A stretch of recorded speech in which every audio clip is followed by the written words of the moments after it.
तो चलिए देखते हैं ये वाला क्वेश्चन को हम लोग कैसे सॉल्व कर सकते हैं। तो यहाँ पे क्वेश्चन में दिया है ए 3-phase source variable frequency is required for an experiment. The frequency changer system is as follows in the figure.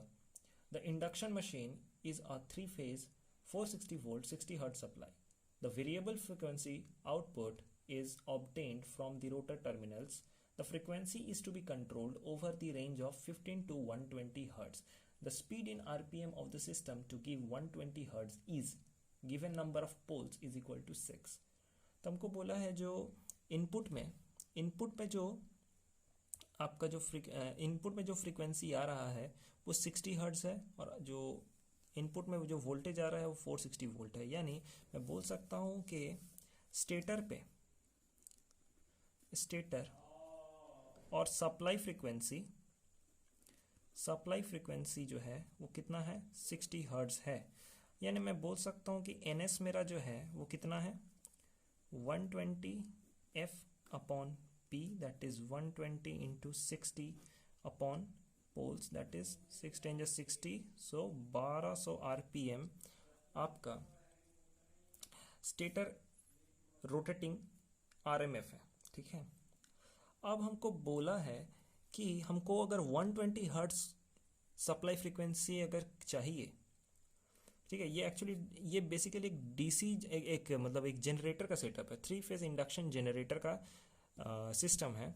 यहाँ पे ये जो डीसी है ये डीसी एक्चुअली ये डीसी मोटर है, ये डीसी मोटर और ये पूरा एक कॉमन शाफ्ट लगा हुआ है और ये जो है ये मेरा 3-phase इंडक्शन मशीन है, 3-phase इंडक्शन मशीन है या फिर हम लोग जनरेटर भी बोल सकते हैं इसको, जनरेटर इंडक्शन जनरेटर जो है।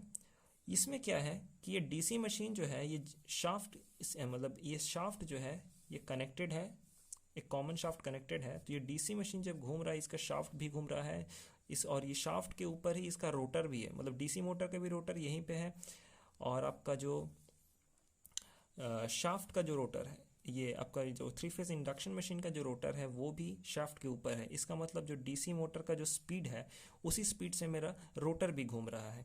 अब हमसे क्वेश्चन पूछा है, अच्छा इसमें जो फ्रीक्वेंसी डेवलप हो रही है वो कितनी हो रही है 60 हर्ट्ज फ्रीक्वेंसी डेवलप हो रही है।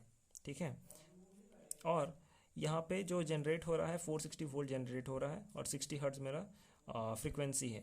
अब मुझसे पूछा गया है कि अगर मेरे को 120 हर्ट्ज यहाँ पे चाहिए, अगर मेरे को सप्लाई फ्रीक्वेंसी 120 हर्ट्ज चाहिए तो मेरे को स्पीड कितना बढ़ाना पड़ेगा, मैं जो डीसी मोटर का जो शाफ्ट है वो हमको कितना बढ़ाना पड़ेगा ताकि ये मेरा 120 हर्ट्ज हो जाए। तो ठीक है, तो 120 हर्ट्ज, तो अगर मैं एक रोटर का फिगर बनाऊं तो एक रोटर का देखो, एक रोटर का फिगर जो है मतलब एक इंडक्शन मशीन का जो फिगर है तो NS का जो स्पीड है वो NS से घूम रहा है। तो अगर मेरे को फ्रीक्वेंसी चेंज करना है तो आपको एक चीज़ पता होना चाहिए, अगर मैं रोटर को या तो मैं सेम डायरेक्शन में घुमा सकता हूँ रोटर को, ठीक है, या फिर मैं अपोजिट डायरेक्शन में घुमा सकता हूँ रोटर को अगर मेरे को फ्रीक्वेंसी चेंज करना है तो, क्योंकि और ये जो फ्रीक्वेंसी जो चेंज करना है ये डिपेंड करता है मेरा रिलेटिव स्पीड पे। ठीक है ना, इन दोनों का रिलेटिव स्पीड पे मेरा फ्रीक्वेंसी डिपेंड करेगा। तो मेरा अगर लिखूं relative speed of stator and rotor RMF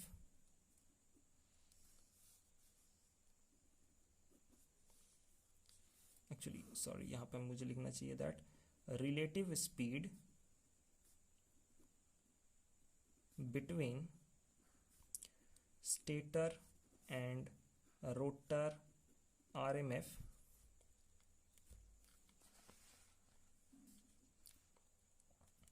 ये होता है मेरा NS के बराबर होता है। इन दोनों का जो रिलेटिव स्पीड होता है ना, स्टेटर RMF और जो सिंक्रोनस या फिर स्टेटर RMF और रोटर RMF के बीच का जो रिलेटिव स्पीड होता है वो NS के बराबर होता है, जो रिलेटिव स्पीड होता है NS के बराबर होता है। सो मैं यहाँ से इसका मतलब ये बोल सकता हूँ कि दोनों का रिलेटिव स्पीड जो घूम रहा है वो कितना घूम रहा है 1200 RPM पे घूम रहा है। अगर मेरे को चाहिए for frequency is equal to 120 hertz, तो मुझको रिलेटिव स्पीड कितना रखना होगा? रिलेटिव स्पीड मुझको कितना रखना होगा? So this will be 120 f into P, since my p is 6, तो 120 फ्रीक्वेंसी मुझको 120 हर्ट्ज रखना है, और ये मेरे को 6 रखना है, 6 टू ज़ 12 यानी, सो 12 टू ज़ 24 तो 0, so this is my relative speed. मुझको 2400 आरपीएम पे रखना पड़ेगा, तभी मैं इस सप्लाई फ्रीक्वेंसी को 120 हर्ट्ज में कन्वर्ट कर सकता हूँ। तो अब चलिए देखते हैं डायग्रामेटिकली कि मैं क्या कर सकता हूँ। तो देखो, अब मेरे पास दो ऑप्शन है। Case 1, rotate the rotor in same direction as the direction of synchronous speed और stator RMF।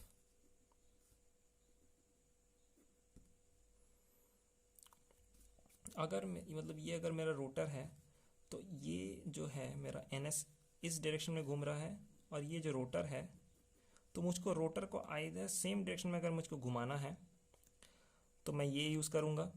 तो ये हो गया NR।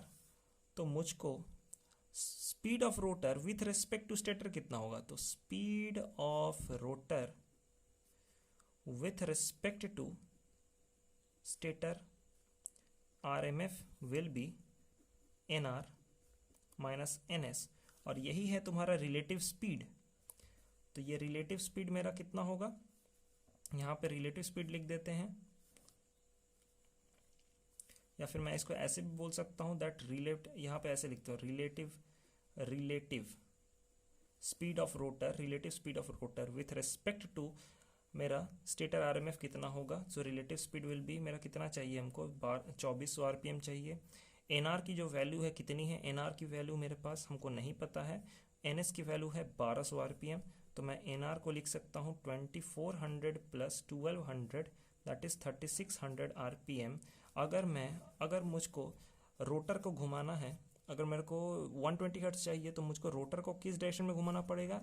In the direction of NS, in the direction of NS हमको घुमाना होगा। In the direction of NS घुमाने से मेरा जो फ्रीक्वेंसी है 120 हर्ट्ज आ जाएगा, ठीक है ना? फ्रीक्वेंसी मेरा 120 हर्ट्ज आ जाएगा। अब दूसरा केस पे आते हैं, सेकंड केस पे। दूसरा केस यह है, rotating the rotor in opposite direction of stator RMF। Stator RMF के अपोजिट डायरेक्शन में मैं घुमा सकता हूँ। तो चलिए हम देखते हैं। तो देखो, ये मेरा रोटर है जिसमें NS वही डायरेक्शन में घूम रहा है, क्योंकि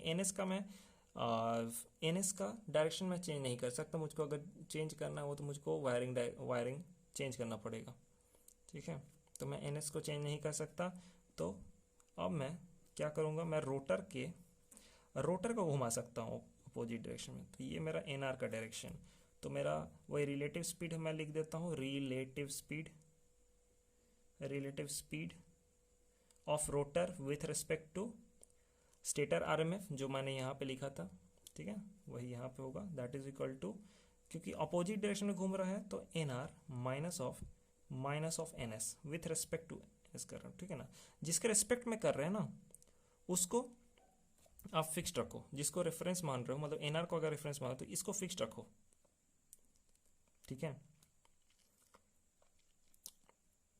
चलो ठीक है, तो ये हो गया मेरा NR।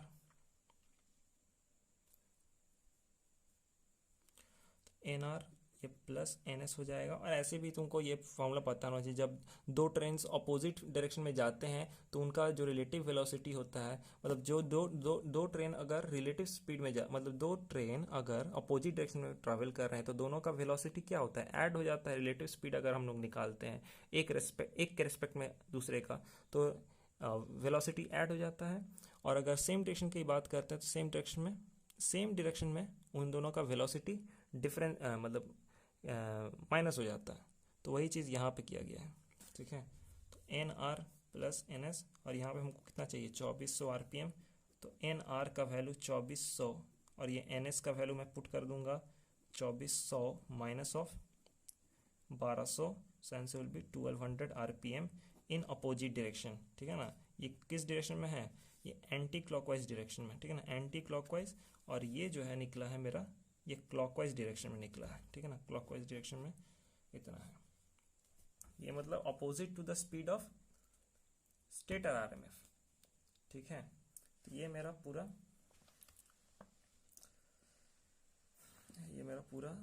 जो कैलकुलेशन है, ये रहा मेरा पूरा कैलकुलेशन, एक बार देख लो।